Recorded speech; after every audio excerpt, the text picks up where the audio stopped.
시청자 여러분 안녕하세요. 머니올라 시간입니다. 머니올라가 연말을 맞아서 산업연구원과 함께 내년 주력산업 전망하는 시간 갖고 있습니다. 오늘 두 번째 시간입니다. 자동차인데요. 산업연구원 조철 선임연구위원 모셨습니다. 네, 어서 오십시오. 예.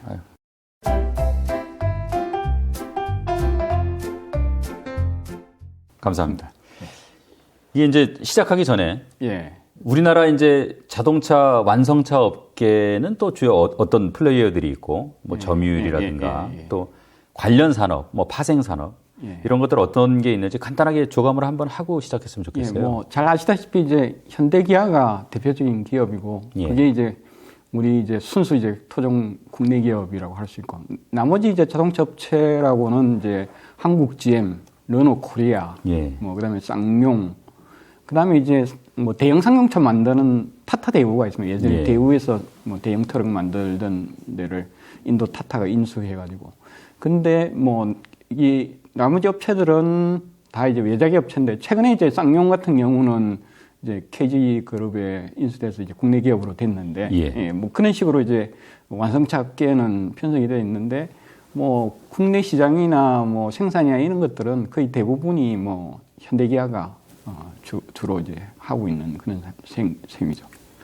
그 다음에 이제 그 관련돼서는 사실은 자동차는 뭐 아시다시피 완전 종합 산업입니다. 그래서 뭐 기계, 전자, 전기, 뭐 그다음에 이제 소재로서는 뭐 철강, 비철금속, 뭐 고무, 플라스틱 뭐 안 들어가는 게 없습니다. 그래서 이제 그런 걸 대부분 다 하고 있기 때문에 자동차 산업이 굉장히 중요한 산업이고, 실질적으로 자동차 산업으로 분류가 된 것만 하더라도 전체 제조업에서 11%에 12% 정도 차지합니다. 우리 전체 수출에서도 이제 뭐 한 12% 정도 차지하고 있고, 뭐 그런데 이제 거기에는 사실 뭐 예를 들어서 뭐 고무나 철강이나 뭐 이런 것들, 그다음에 전자제품이나 이런 것들은 또 포함이 안 돼 있습니다. 자동차에 들어가지만은, 뭐 비근한 예로 이제 타이어 같은 경우도 자동차 산업이 굉장히 중요한 부분인데도 그 통계상으로는 자동차에 포함되지 않고 고무산업은 포함돼요. 그러니까 이제 사실은 우리 국민 경제에 굉장히 크게 영향을 미치는 산업이라고 할 수 있죠.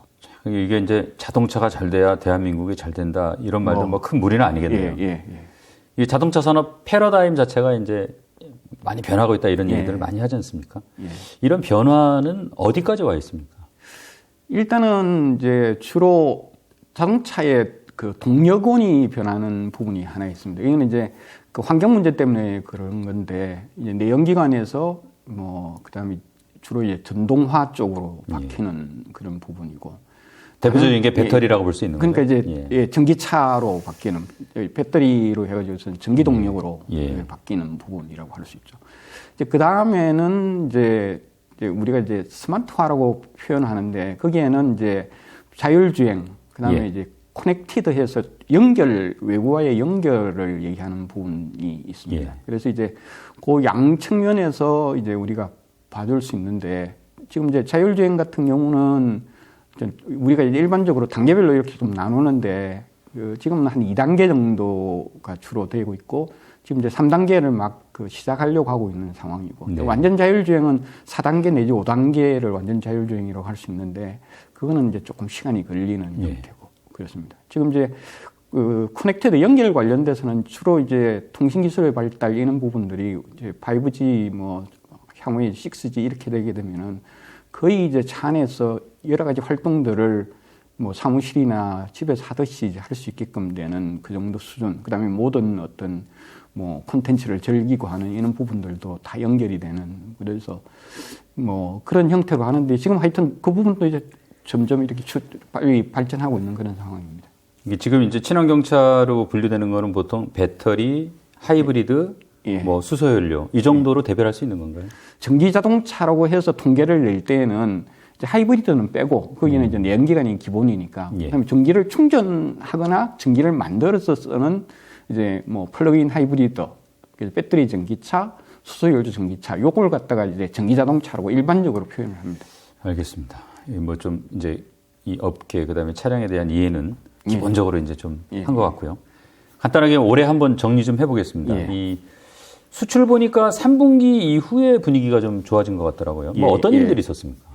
그러니까 이제 사실은 작년 올해 굉장히 자동차계를 좀 어렵게 했던 부분 중에 하나가 그 반도체 공급이 좀 제대로 잘 안 된 측면들이 있습니다. 예. 그러니까 이제 작년 연말이나 올 초 같은 경우는 주로 이제 말레이시아나 이런 이제 동남아 쪽에서 문제가 많이 생겼고, 또 올해 들어서는 중국에 이제 뭐 그 코로나로 인해서 봉쇄가 생기면서 이제 배터리 공급이 좀 잘 안 됐던 측면들이 좀 있고, 그래서 이제 배터리가 이제 그러니까 이제 그 반도체가 제대로 공급이 안 되면은 이제 자동차 생산을 제대로 할 수가 없거든요. 예. 그래서 이제 사실은 공급 사이드에서 제대로 그 받쳐주지를 못하니까 생산을 못하게 되고 뭐 수출을 제대로 못하게 됐는데, 그게 이제 해결되면서 어차피 이제 대기 수요는 있었고, 예. 그러니까 이제 만들면은 다 이제 수출이 되는 뭐 그런 상황이 되었기 때문에 그 이제 하반기, 그다음 특히 이제 3, 4분기 이후에는 이제 굉장히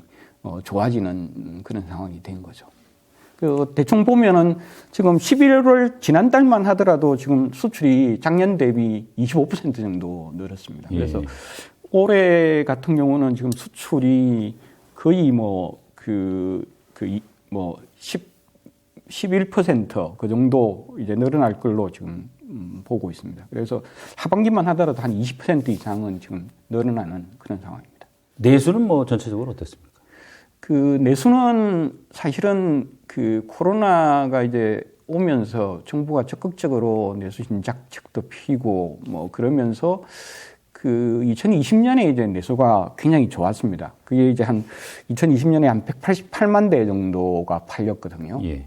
그러면서 이제 그게 굉장히 이제 그 내수를 좀 제한하는 형태로 그 이후로는 좀 됐고, 그래서 작년에도 줄어들었고 올해도 상반기까지는 한 11%좀 줄어들었고, 뭐 거기다가 또 이제 그 반도체 공급이나 이런 것들 때문에 제대로 공급도 안 되고 뭐 이래서 사실은 그 올해가 이제 그 상반기까지 굉장히 안 좋았습니다. 근데 이제 하반기부터 이제 공급이 좀 늘고 그다음에 대기 수요 이런 것들이 있어서 이제 이 부분이 충족되면서 하반기에는 이제 플러스로 돌아섰는데, 그래도 상반기에 워낙에 많이 줄어가지고서는 한 그 3% 감소해서 올해는 한 167만 대 정도. 그러니까 이제 그 2020년에 비해서는 아직도 굉장히 좀 적은 수준이죠. 그러나 어쨌든 좀 그래도 이제 예상보다는 훨씬 풀렸군요. 하반기 좀 오면서. 하반기부터는 좀 풀렸습니다. 당연히 뭐 수출은 늘었고 내수는 뭐 줄긴 했지만 뭐 조금 줄었고 예. 그러다 보니까 뭐 생산은 좀 늘어났겠네요. 그래서 지금 그 보통 이제 코로나 이전에 우리가 이제 한 395만 대 정도 생산을 했거든요. 예. 그런데 이제 코로나 이후에 이제 뭐 수출이나 이런 부분들이 좀 줄어들면서 전체적으로 한 360만 대 정도까지 이제 줄어들었다가 올해는 그것보다는 이제 조금 늘어난 한 370만 대 정도 될 걸로 지금 예상을 하고 있습니다. 그러면은 그 작년에 비해서는 한 7% 정도 늘어나는 걸로. 그러니까 상당히 그 전반적으로 다른 산업에 비해서는 자동차가 그 수출 덕을 보면서 굉장히 많이 그 좀 뭐 잘 나가고 있는 편에 속하죠. 다행이네요. 그 정도네요. 이제 내년 전망 본격적으로 좀 들어가 보겠습니다. 자, 우선 대외 여건은 어떤 변화가 있는지 좀 살펴보고 싶은데 내년 이제 수요 기반 관련해서 특히 뭐 미국하고 EU가 아무래도 좀 큰 시장이니까 두고 사정 중심으로 해서 좀 알아봤으면 좋겠습니다. 뭐 미국 같은 경우는 뭐 인플레이션 압력이라든지 그다음에 또 금리 인상이라든지 뭐 이런 부분들이 굉장히 부담을 주는 상황이기 때문에 뭐 내년에 그 미국 시장이 그렇게 좋지 않을 걸로 예상을 하고, EU 같은 경우는 뭐 하여튼 최근에 그 우크라이나 러시아 전쟁이 상당히 영향을 크게 줘서 이제 경기가 좀 안 좋고 그래서 판매가 굉장히 부진하고 이런 부분들은 내년에도 좀 계속될 거로 이렇게 생각을 하고 있습니다. 근데 이제 이제 올해 뭐 3, 4분기부터 그 반도체 공급이나 이런 것들이 좀 나아졌기 때문에 공급 차원에서는 조금 여유가 있고, 또 이제 그 사이에 뭐 지금 대기 수요 이런 부분들이 좀 있기 때문에 뭐 그 일종의 수요 여건은 좀 안 좋아졌는데 이런 어떤 대기 수요 이런 것들 때문에 그렇게 그 뭐 수요 여건 안 좋아진 것만큼은 그렇게 크게 감소하지는 않을 걸로 지금 예상을 하고 있습니다. 연착륙은 가능하다 정도로 뭐 표현할 수도 있겠네요. 예. 근데 하여튼 전반적으로는 수요 여건은 뭐 좀 안 좋은 걸로 보고 있습니다. 저희들이. 이게 요즘 보면 이게 차량이 좀 고급화되는 경향이 있는 것 같아요. 그래서 대수에 비해서는 이 액수는 많더라고요. 그래서 뭐 제품 단가가 이게 오르는 추세여서 그렇습니까? 제가 생각할 때는 가장 큰 게 전기차가 많이 수출이 되기 때문에 그런 것 같습니다. 그러니까 지금 올해만 하더라도 전체 이제 수출에서 전기차가 차지하는 비중이 11% 정도 됩니다. 그러니까 저희가 이제 매번 이 자동차 산업에 대해서 얘기할 때에 너무 저가차만 우리가 팔고 있다. 뭐 이런, 그리고 그게 사실은 뭐 10몇 년 동안, 거의 20년 동안 별로 변화가 없었거든요. 그래서 한 14,000불 정도 수준에서. 그게 이제 2016년 이때까지만 하더라도 한 14,000불 정도 됐습니다. 근데 이제 뭐 17년, 18년 이러면서 뭐 5,000불, 6,000불, 7,000불, 8,000불 가다가 이게 뭐 작년에 이제 2만 불을 넘겼습니다. 그리고 이제 올해는 23,000불 정도 되고 있어서 상당히 이제 단가가 많이 올라갔죠. 하여튼 거기에는 뭐 절대적으로 전기차 수출이 기여를, 그러니까 전기차가 이제 본격적으로 많이 수출되는 그 시점하고 이 단가가 올라가는 시점하고 거의 유사합니다. 그리고 이제 최근에는 그래도 대형 SUV나 그 다음에 이제 제네시스 같은 프리미엄 카들도 수출이 좀 늘어나면서 이제 단가를 상승시키는데 상당히 좀 기여한 바가 있습니다. 그래서 전반적으로 이제 바람직한데, 사실은 전기차 같은 경우는 뭐 원래 비용이 이제 많이 들어가서 이제 단가가 이제 비싼 형태가 있어서 그게 이제 이윤이나 이런 데는 그렇게 크게 작용하지 않을 것 같은 생각이 듭니다. 그렇군요. 이게 이제 지금 뉴스 뭐 가끔 보면 일부 차종은 뭐 1년 넘게 기다려야 된다. 근데 뭐 모든 차종이 그렇지는 않을 것 같고, 이 국내 수요가 뭐 좋은 겁니까? 아니면 일부 인기 차종만 그런 겁니까? 그러니까 하여튼 전반적으로 사실은 지금까지는 대기 수요가 굉장히 많았던 것은 분명한 것 같습니다. 근데 이제 차종별로는 조금 차이가 있는데, 그러니까 경소형차 같은 경우는 1개월도 안 되는 차들도 많이 있고, 이제 하이브리드나 전기차 같은 경우는 뭐 1년 이상 이제 기다려야 되는 뭐 그런 형태도 있고. 근데 이제 최근 들어서 그 대기 기간이 많이 짧아지고 있습니다. 그래서 11월 달하고 12월 달만 비교하더라도 뭐 그 많은 차량들이 한 2달 정도 그 대기 기간이 이제 줄어든 그런 상황이거든요. 그러니까 이제 그게 앞서 말씀드렸던 것처럼 반도체 공급이나 이런 부분들이 원활하게 되면서 이제 상당히 좀 그런 부분들을 충족시켜 나가고 있는 거죠. 그리고 이제 경기가 안 좋고 뭐 이런 부분들이 있어서 사실은 새롭게 이제 예약을 하거나 뭐 이런 경우는 과거보다 좀 이제 줄어들고, 그러니까 전반적으로 아마 대기 기간은 이제 점점 이제 줄어드는 형태로 될 것 같습니다. 예, 최근에 기아차 사례가 뭐 기사화되기도 했습니다만은, 이제 완성차 업체들이 아무래도 이제 추세가 전기차 생산 라인을 좀 늘려야 되는 상황이잖아요. 이게 생산 라인을 뭐 전환하거나 또 신규로 설치하거나 이건 뭐 큰 문제 없는 겁니까? 그 현대차 쪽에서는 2030년에 그 전기차 국내 생산을 144만 대를 가져가겠다고 그 선언을 했거든요. 그러면은 대충 지금 현재 뭐 국내 내연기관 차 생산하는 거랑 그렇게 크게 차이가 없는 그런 형태가 됩니다. 거의 뭐 45% 정도 지금 그 국내 생산하는 양 정도 되니까, 그때 되면은 전기차 비율도 한 그 정도 된다고 본다 그러면은 거의 이제 비슷한 수준으로 계속 생산하겠다는 얘기고, 이제 그러려고 그러면은 국내에다가 이제 그 전기차 전용 공장을 새로 짓거나 아니면은 기존의 그 공장들을 전기차 라인으로 이제 전환을 해야 되는 그런 형태거든요. 이제 그러려고 그러면은 사실은 이제 그 기존의 노조와의 관계 이런 부분들이 굉장히 이제 복잡해지는 형태가 되겠죠. 아무래도 생산 라인이 뭐 새로 변하니까.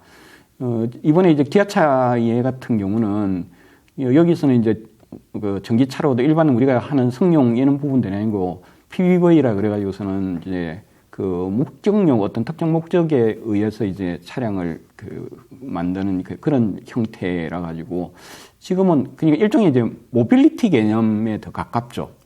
그 차량을 기반으로 한 모빌리티 개념인데 그게 아직까지는 뭐 그렇게 시장이 어떻게 될 것인지에 대해서 좀 명확하지 않습니다. 근데 이제 노조 측에서는 공장을 치우면은 적어도 20만 대 정도는 가동을 해야지 뭐 고용이라든지 기타 등등 이런 것들이 제대로 보장이 될 수 있으니까 20만 대를 만들어야 된다는 입장이고 회사로서는 불확실성이 크기 때문에 일단은 10만 대 정도 먼저 하고 이제 계속해서 이제 이 부분을 확충해 나가는 형태로 하자는 형태라서 그런 부분들이 이미 이제 서로 마찰이 좀 있는 그런 형태죠. 근데 이제 기존 라인을 이제 새로 뭐 바꾼다든지 뭐 또 하는 데 있어서 그런 문제들이 또 이제 발생할 가능성이 굉장히 높습니다. 근데 이제 하여튼 걱정스러운 거는 그렇게 다투다가 좀 실기해버릴 수도 있는 여지들도 좀 있고 이래서 좀 걱정스러운 요소이 하나입니다. 저희가 뭐 과거에 스마트폰 생각해봐도 시기를 놓치면 참 어려워지죠. 이게 최근 아무래도 이제 뭐 탈세계와 글로벌리즘의 퇴조, 그러면서 이제 보호무역주의 정책이 강화되는 분위기 아닙니까? 이제 미국 IRA는 뭐 내년부터 본격적으로 시행이 되는 거죠. 아무래도 우리 자동차 수출에는 좀 뭐 최소한 단기적으로는 좀 걱정거리인 것 같은데 이게 뭐 잘 활용하면 또 기회가 될 수도 있겠지만 이 문제는 어떻게 되고 있습니까? 사실은 이제 이게 올해 8월 달에 바이든 대통령이 서명을 하면서 그게 바로 발효가 됐습니다. 그래서 이제 미국에서 생산되는 북미 지역에 생산되는 차량이 아니면은 보조금 혜택을 못 받는 형태로 됐거든요. 그래서 이제 사실은 현대기아도 9월, 10월 뭐 이럴 때 보면은 그동안 빠른 속도로 성장을 해오다가 조금 감소세로 조금 돌아선 뭐 그런 상황인데 그렇게 크게 영향은 아직 안 받았습니다. 근데 그 이유가 이제 지금까지 이제 10만 대 이상 전기차를 팔았던 GM이나 테슬라 같은 경우는 보조금을 못 받았거든요. 근데 이제 내년 되면은 그 규정이 없어지고 테슬라나 GM도 보조금을 받는 형태로 됩니다. 그러면서 한국 업체는 이제 보조금을 못 받게 되면은 사실은 저희 현대기아차가 상당히 이제 좀 타격을 입는 그런 형태가 되는 상황이죠. 그런데 이제 다른 측면에서 보면은 사실은 이제 현대기아 같은 경우는 2025년에 이제 현재 공장을 완공해서 생산을 시작하기로 지금 돼 있거든요. 근데 그때까지는 현대기아는 어쨌든 미국 시장에서도 전기차를 팔아야 되니까 조금 뭐 가격 조정을 한다든지 하더라도 이제 판매가 이루어지면은 결국은 그거는 이제 국내 생산해서 수출을 하는 게 되는데 오히려 이제 본격적으로 현대기아가 미국에서 생산을 시작하면은 이제 국내에서 수출하는 거는 상당히 좀 어려워지는 형태가 되는 그런 상황이죠. 그래서 뭐 당장에도 내년에는 일정 정도 수출에 인플레이션 감축법이 영향을 주겠지만은 뭐 아주 이제 크게는 뭐 안 주리라고 저는 생각을 합니다. 그렇지만은 오히려 수출에 있어서는 2025년 이제 그때가 오히려 더 수출에는 큰 타격을 주지 않을까 하는 생각입니다.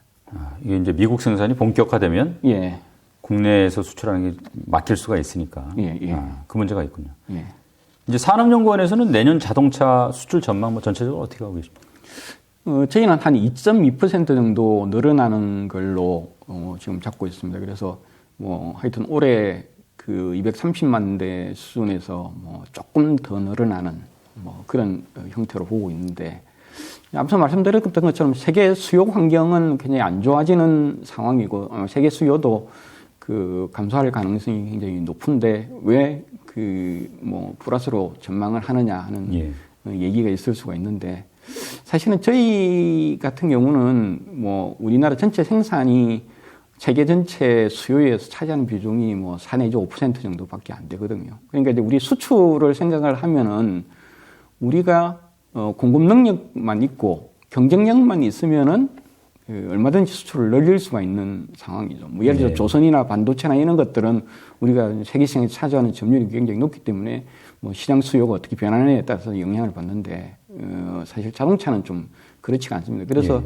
예전에도 보면은 뭐 글로벌 금융 위기나 이럴 때 오히려 우리 수출이 늘어나는 뭐 그런 상황들도 있고 그랬거든요. 그래서 지금 보면은 뭐 전반적으로 공급 능력 자체가 별로 그렇게 크게 뭐 나쁘지 않고 뭐 반도체 공급난이나 이런 것들은 그렇게 나쁘지 않다고 이제 지금 보고 있는 그런 상황이고, 그 다음에 이제 더 중요한 거는 우리 경쟁하고 있는 뭐 독일 업체나 이런 쪽이 지금 이제 뭐 우크라이나 러시아 전쟁 때문에 부품 공급이 좀 제대로 안 되고 뭐 이런 부분들이 영향이 크거든요. 그런 부분들이 아마 내년에도 조금 그대로 갈 것 같은 생각이 좀 들어서 그래서 전반적으로 공급 부분이나 경쟁력 부분, 특히 이제 또 환율도 우리한테 좀 유리하게 작용하고 있고, 그래서 전체적으로는 우리한테 좀 낮다고 경쟁 여건이 좀 낮다고 생각을 해서 플러스로 잡았습니다. 오히려 지금 보면은 이제 그 내년에 그 한국 GM 창원 공장에서 CUV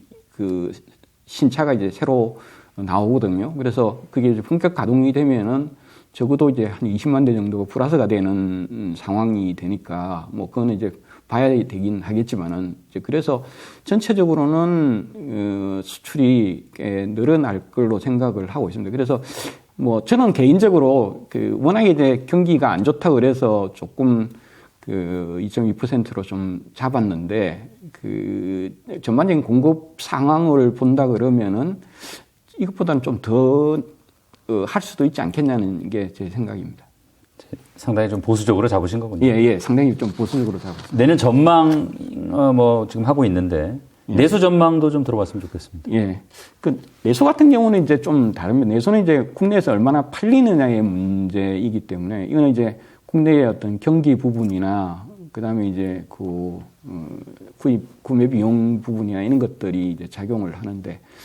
뭐 일단은 경기는 내년에 이제 좀 안 좋은 걸로 그리고 이제 뭐 저희 연구원이 그 경제 전망을 굉장히 좀 비교적 낙관적으로 했음에도 불구하고 1.9%, 2%가 성장을 안 하거든요. 뭐 그래서 경기는 전반적으로 안 좋다고 본다 그러면은 뭐 어쨌든 내수가 굉장히 안 좋게 나올 가능성이 있고, 특히나 이제 뭐 올해까지 지금 하고 있는 개별 소비세 감면 이런 부분들도 이제 올해로 지금 끝나는 상황이라서 내년 되면 구매 비용도 좀 오를 것 같고, 금리도 지금 뭐 상당 부분 지금 올라 있는 상황이고, 뭐 그래서 이제 전반적으로 이제 안 좋기 때문에 뭐 올해도 그 뭐 상황이 그렇게 좋지는 않았는데 이런 부분들이 그 내년에도 또 안 좋은 형태로 돼서 그래서 이제 한 1.3% 정도 줄어드는 걸로 지금 예상을 하고 있습니다. 이제 이 부분은 1.3% 정도면은 그렇게 크게 준 거는 아니라고 이제 볼 수가 있는데,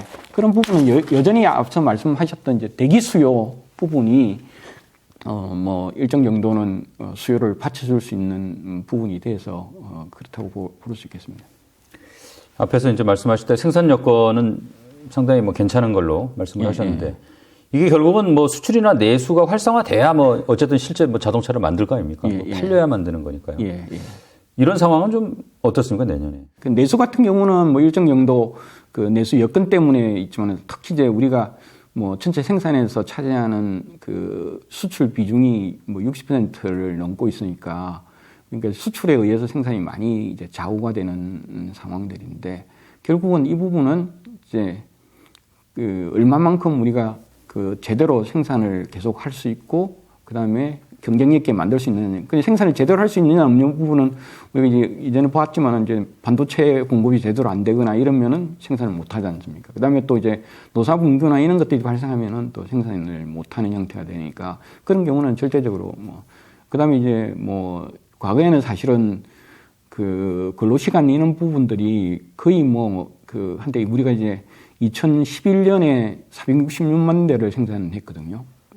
그리고 이제 코로나 바로 전에 이제 395만 대니까 거의 70만 대가량이 줄어들었습니다. 근데 이제 그 사이에 무슨 일이 발생했냐면은 근로시간 단축이 이루어져 가지고 그래서 전체적으로 가동시간이 굉장히 많이 줄어들었어요. 그래서 이제 사실은 466만 대에서 400만 대 이하로 떨어진 거는 어떻게 보면 가동시간이 줄어서 그렇게 떨어진 거지, 뭐, 수요 여건이나 이런 부분들이 이제 떨어져서 그런 게 아니거든요. 그러니까 이제 뭐, 내년이나 뭐, 그 이후로도 사실은 자동차를 얼마나 많이 생산하느냐 못하느냐의 부분들은 이러한 어떤 공급 사이드에서 문제가 발생하느냐 안 하느냐의 부분, 특히 이제 또 한국에 생산되는 게 경쟁력이 있느냐 없느냐 부분들. 그게 대부분 그걸 나타내는 부분이 그 지금 외자계 업체들이 그동안 한국에서 자동차 생산을 많이 좀 줄였잖아요. 예. 특히 뭐 한국 GM 같은 경우는 군산 공장 폐쇄하고 지금 이제 그 부평 공장도 이 공장은 지금 이제 가동을 멈춘 상태고 뭐 이런 부분들이 전반적으로 한국에 생산되는 게 그렇게 경쟁력이 있다고 이제 보지 않는 그런 측면들이 있거든요. 그래서 이제 그런 부분들 그러니까 앞으로 그 한국에서 자동차를 많이 생산하려고 그러면은 어쨌든 이런 경쟁력을 갖추는 부분들이 이제 중요한 과제로 지금 돼 있는 거죠. 현대 기아차 공장 중에 미국에 있는 공장이 생산성 1위라는 거는 우리가 좀 생각해 볼 일인 것 같습니다. 예.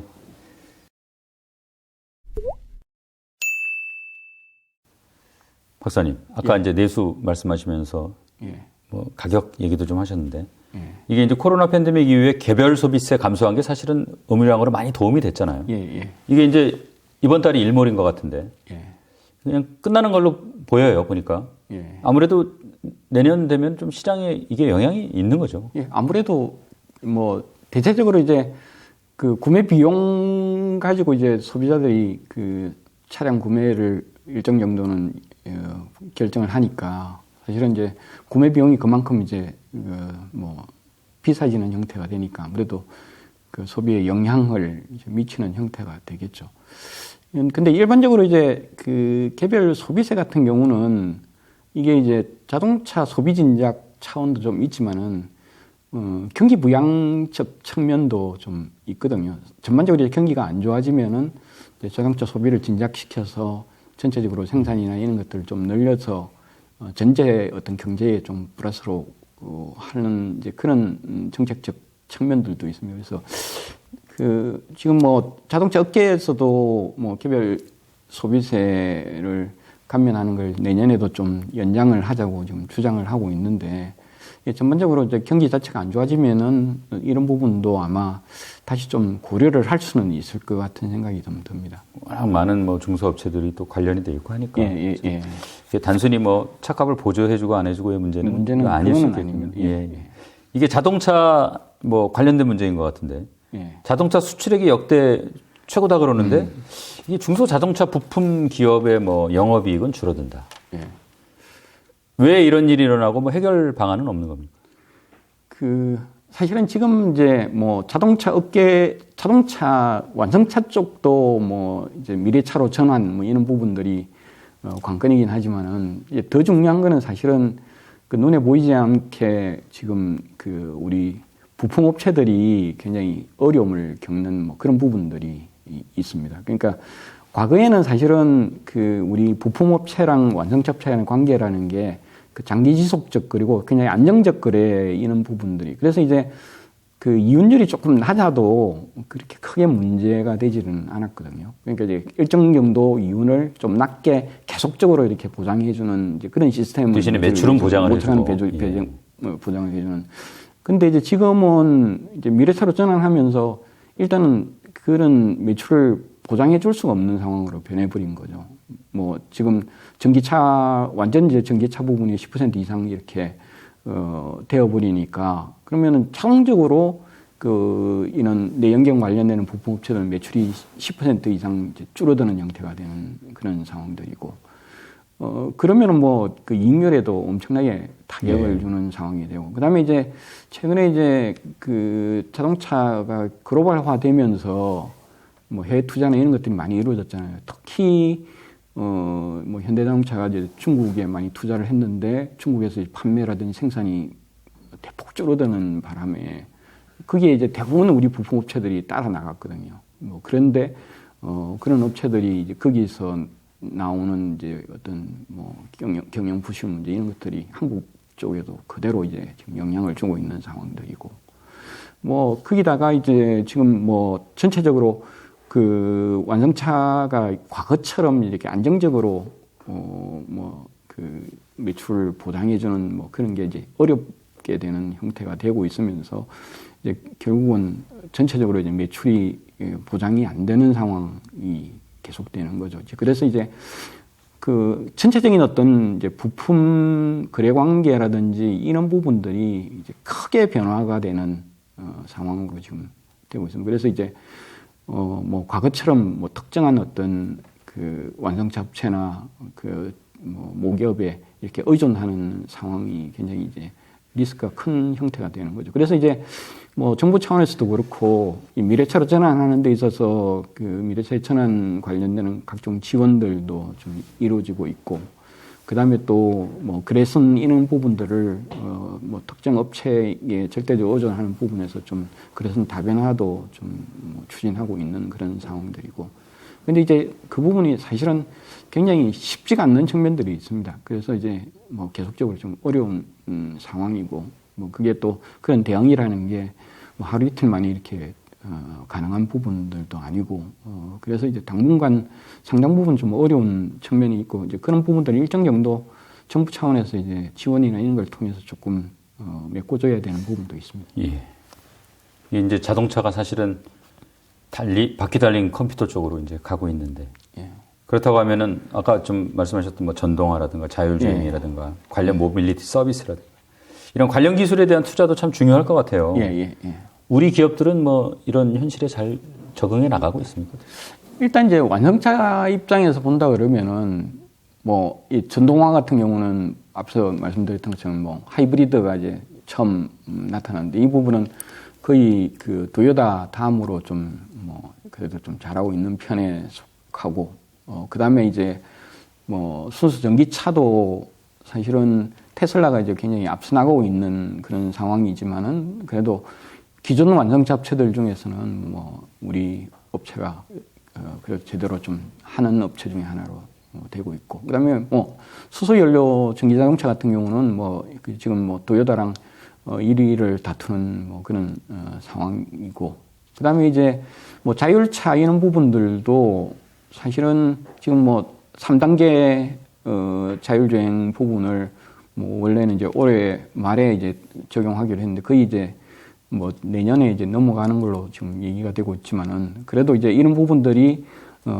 어쨌든 뭐 세계 최초인 형태로 되고 있고, 그다음에 이제 완전 자율주행 같은 경우도 그런 기술이나 경쟁력이 거의 선두 그룹하고 이제 유사한 그런 형태로 되고 있는 상황이라서, 그다음에 이제 그 모빌리티와 관련돼서는 뭐 모빌리티로 가장 대표적으로 얘기되는 부분이 UAM 부분이고, 그다음에 이제 뭐 그 각종 이제 로봇 개념으로 이렇게 되는 부분들도 있고, 그다음에 이제 뭐 기아차에서 지금 공장을 만들다고 하는 이제 PV 뭐 이런 부분들도 모빌리티 이제 개념인데, 뭐 이런 부분들도 지금 현대기아가 지금 그래도 뭐 선도적으로 좀 하고 있는 뭐 그런 상황이라서, 이제 그런 부분들에서 뭐 아주 1등이라고 내세우지는 못하더라도 대부분 한 2, 3등 정도는 하는 형태로 돼서 뭐 그래도 잘 대응을 하고 있는 뭐 그런 상황이라고 할 수 있겠습니다.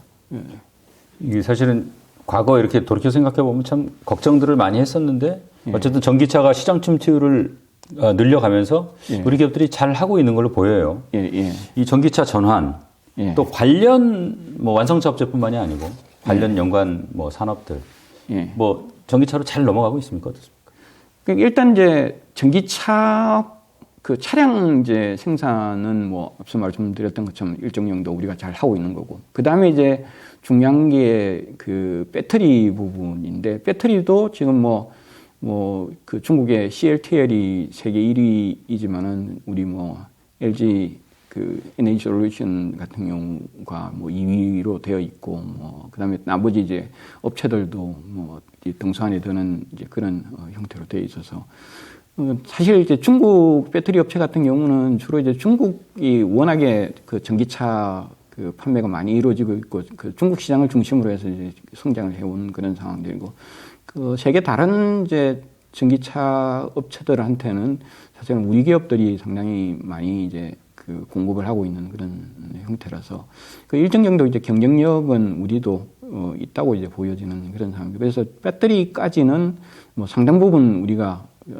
경쟁력을 가지고 있는 그런 상황인데, 문제는 이제 그 배터리를 만들기 위한 각종 소재, 그다음에 거기 들어가는 광물 뭐 이런 것들이 이제 주로 해외 의존을 많이 하고 있고, 특히 이제 중국 의존이 높아서 상당 부분 좀 걱정인 측면들이 있습니다. 근데 이제 지금 그 인플레이션 감축법에는 이제 중요한 게 이제 그 인센티브를 받으려고 그러면은 결국은 배터리의 어떤 소재나 부품을 북미에서 일정 수준 이상 만들어야 되고, 그 다음에 또 거의 광물은 이제 그 미국이랑 그 FTA를 체결한 그런 국가에서 이제 그 조달을 받아야 되는 뭐 그런 상황이라서, 특히 이제 거기에는 대부분 다 중국을 배제시키는 형태로 되어 있습니다. 그래서 이제 그렇게 되면은 우리 업체들한테는 조금 플러스 요인이 되지 않을까 하는 이제 그런 생각을 하고 있습니다.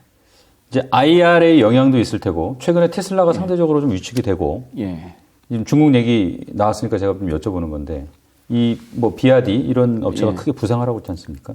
이 중국 업체들이 중국 국경 넘어서도 경쟁력이 있다고 보세요?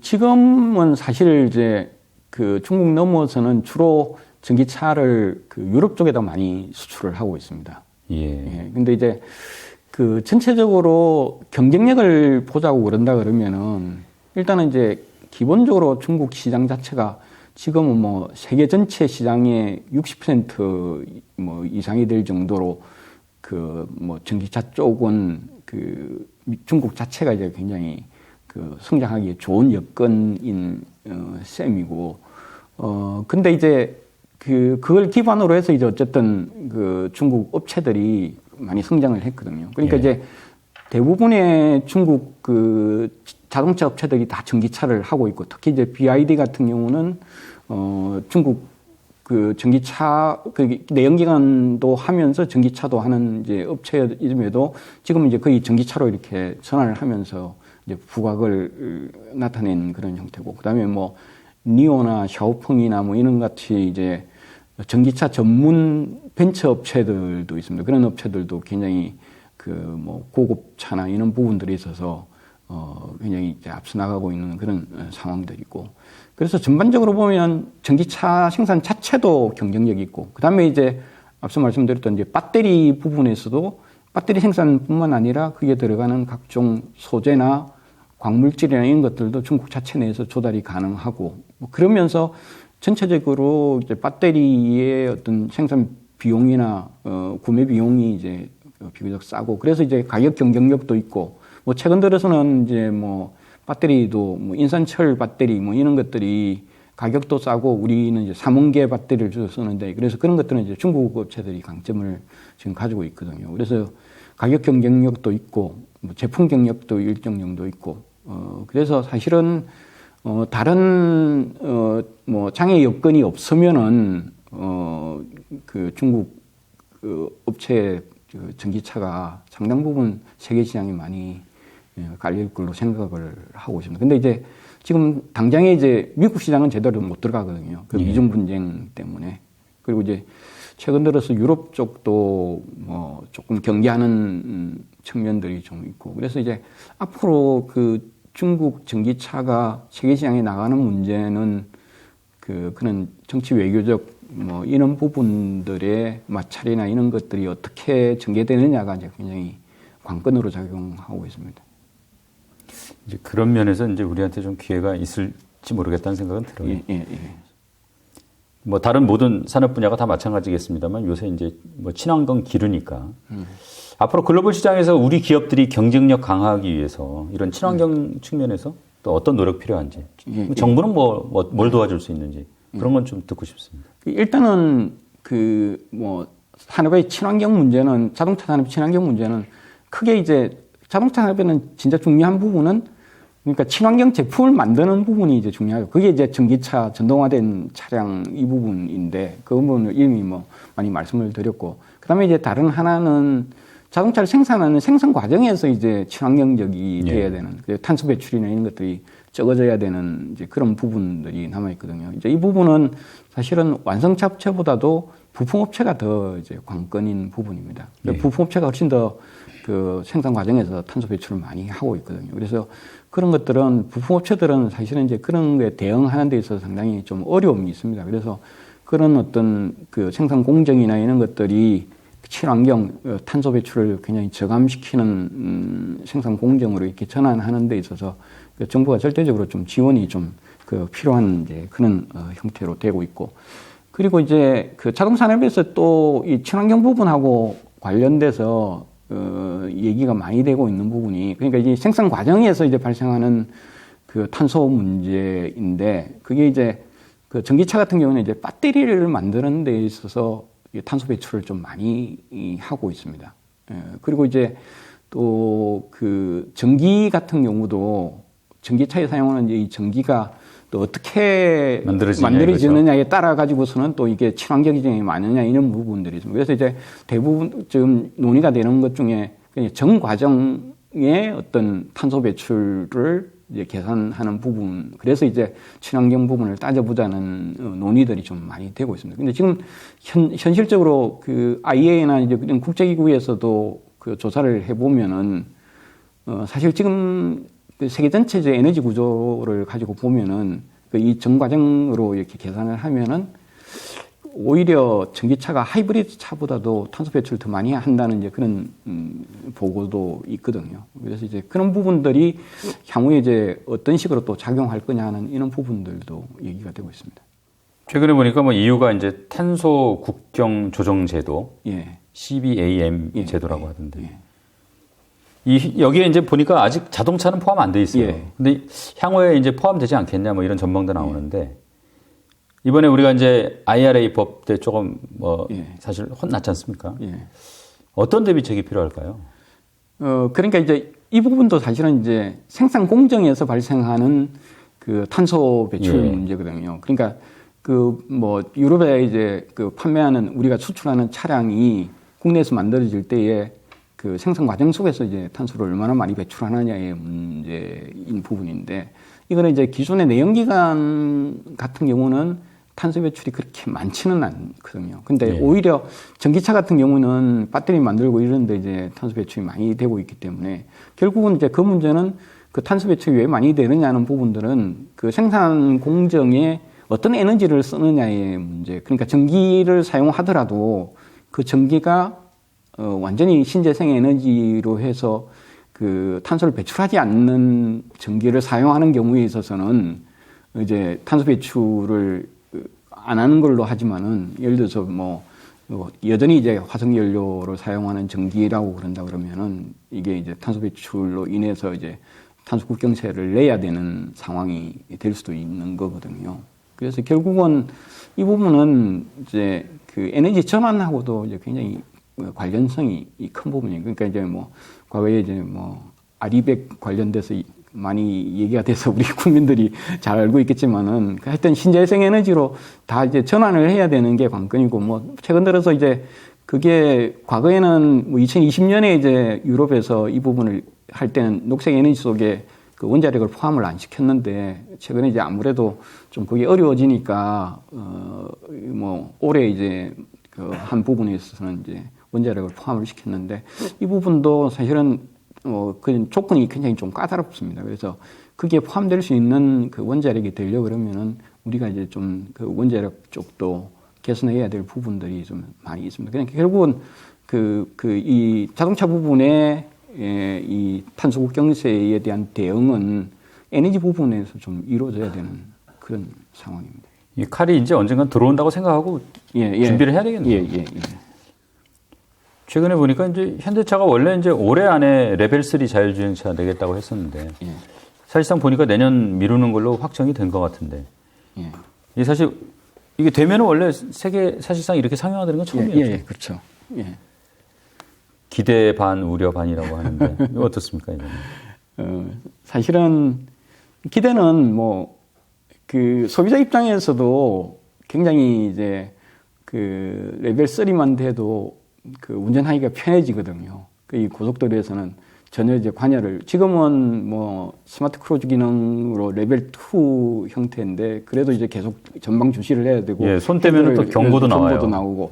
근데 이제 레벨 3가 되면은 손 떼도 이제 경고 같은 게 없습니다. 그냥 자유롭게 다른 활동들을 할 수가 있습니다. 그러면 훨씬 더 편해지고 뭐 피로감이나 이런 것도 덜해지고 그러니까 소비자 입장에서도 상당히 좀 기대가 되는 측면들이 있고 그다음에 이제 산업적 차원에서도 우리가 이제 어쨌든 그 자율주행에 있어서도 상당히 좀 앞서 나간다는 걸 이제 나타내면서 어떤 기업의 경쟁력이나 우리 자동차 산업의 경쟁력이 이만큼 된다는 걸 보여주는 형태가 되니까 그런 부분에 있어서도 상당히 좀 기대가 되는 측면들이 있는데 그 사실은 이렇게 해서 문제가 발생해 버리면은 이제 그때는 사실은 굉장히 리스크가 크거든요. 그러니까 그 우리가 이제 그 농담삼 하는 얘기가 테슬라는 해도 문제가 발생해도 별로 그렇게 소비자들이 뭐 문제를 크게 삼지를 않는데 현대가 만일 저렇게 해가지고 문제가 발생하게 되면은 기업에 엄청난 타격이 될 거라고 지금 생각들을 하거든요. 그래서 이제 그런 측면에서는 과연 가능할까 말까 이런 부분들이 걱정스럽고 아마 지금 그 이제 연말까지 나오기로 했는데 이제 내년으로 또 미루는 것들도 그런 걱정 반영이 속에서 됐겠군요. 반영이 돼서 뭔가 이제 최대한 문제가 발생하지 않도록 하기 위한 어떤 조치를 하기 위해서 이제 시간을 좀 끄는 게 아닌가 하는 생각을 하고 있습니다. 이게 사실은 뭐 자율주행 관련한 핵심 기술들이 개발된 지는 꽤 오래됐는데 보면은 결국은 자율주행이 참 진도를 잘 못 나가요. 이게 단순히 뭐 차량의 성능의 문제가 아니고 여러 이제 여건들이 다 패키지로 이렇게 잘 돼야 이제 자율주행이 가능해서 그런 거 아닌가 싶은데 이게 아무래도 단순 기술의 문제는 아니겠죠. 그 일단은 이제 완전 자율주행 얘기할 때는 주로 이제 자동차가 모든 걸 다 알아서 하는 것처럼 이렇게 생각들을 많이 하거든요. 예전에는 이제 그런 개념이었고, 근데 사실은 어떤 상황이 돌발적인 상황이 새로운 상황이 발생할지 모르잖아요. 이제 그런 부분들 때문에 사실은 그런 형태의 자동차가 모든 것을 다 알아하는 자동차를 만들어낸다는 게 좀 쉽지가 않겠다. 그래서 이제 어쨌든 뭐 모든 도로 여건을 다 그렇게 만들 수는 없기 때문에 그래도 자율차가 잘 다닐 수 있는 여건을 만들 수 없기 때문에 이제 어쨌든 최종적으로는 자동차가 진짜 다 알아서 하는 형태로 돼야 되는데 이제 그래서 그런 차를 일반화한다는 거는 단기간 내에 좀 쉽지가 않을 걸로 예상들을 다들 하고 있고 뭐 그래서 이제 결국은 지금 이제 저희들도 2019년에 그 미래차 발전 계획을 수립하면서 개념을 잡은 게 그 인프라와의 어떤 결합된 자율주행. 그래서 이제 그렇게 하면서 자율주행의 상용화를 뭐 그 2027년으로 좀 과거에는 2030년으로 잡았는데 한 3년 정도 땡겨보자 이렇게 계획을 했던 거거든요. 그래서 이제 결국은 어떤 특정한 여건, 조건 이런 것들을 인프라로 만들어주는. 그러니까 예를 들어서 그 뭐 차량에 라이다가 있는 이런 부분들을 도로에도 이제 설치를 해서 그 차량과 이제 교신을 통해서 사전에 이제 어떤 정보를 전달해주는 뭐 그런 기능들을 한다든지 하면은 훨씬 더 그 차량이 조금 불안정하더라도 그런 여건 때문에 이제 쉽게 자율주행으로 전환할 수 있는 여지가 생기게 되는 거죠. 그래서 이제 어떻게 보면은 이제 개념의 문제이기는 한데, 그러니까 인프라가 받쳐주는 형태의 자율주행은 조금 더 일찍 올 가능성이 좀 높고, 그렇지 않는 경우에 있어서는 굉장히 좀 시간이 많이 걸릴 거고 하는 그런 상황입니다. 이게 생각해보면 참 한이 없는 문제예요. 사실 뭐 사고 났을 때 그러면 보험을 어떻게 처리할 거냐. 뭐 기타 등등 뭐 위급 상황에서 그러면은 보행자를 보호할 거냐, 운전자를 보호할 거냐, 뭐 참 여러 가지 철학적인 윤리적인 문제까지 다 이게 개입이 돼 있으니까 참 쉽지 않은 문제일 것 같긴 해요. 뭐 정확하게 맞추기가 어렵겠지만 그럼 연구원님 보시기에는 완전 자율주행 언제쯤 가능할 거라고 보세요? 뭐 정확하게는 알 수 없지만 2030년까지도 좀 쉽지가 않을 것 같다. 근데 2030년 이후 정도 돼야지 이제 본격적인 보급이 될 것 같고. 근데 이제 이 자율주행 같은 경우는 5% 정도가 언제 보급이 되느냐가 관건일 것 같은 생각이 들어요. 그러니까 사람들이 생각할 때, 저건 타도 안전하다. 그 다음에 이제 그리고 각종 아까 말씀드렸던 그런 문제나 이런 것들이 어떻게 처리되느냐는 부분들도 일정 정도 이제 이렇게 보급이 되면은 이제 그런 부분에 대한 해결책이 또 나오기도 하고 그럴 테니까.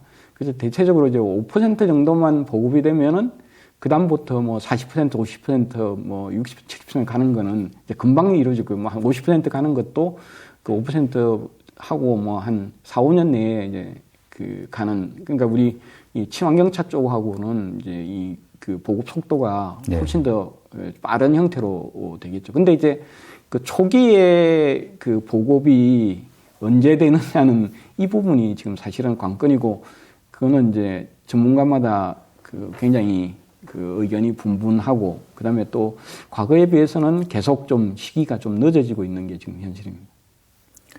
아유, 뭐 이것저것 많이가 뭐 오늘 자동차 관련해가지고 좋은 말씀 많이 들었습니다. 고맙습니다. 도움이 된지 모르겠습니다. 아유, 도움이 됐습니다. 예. 예.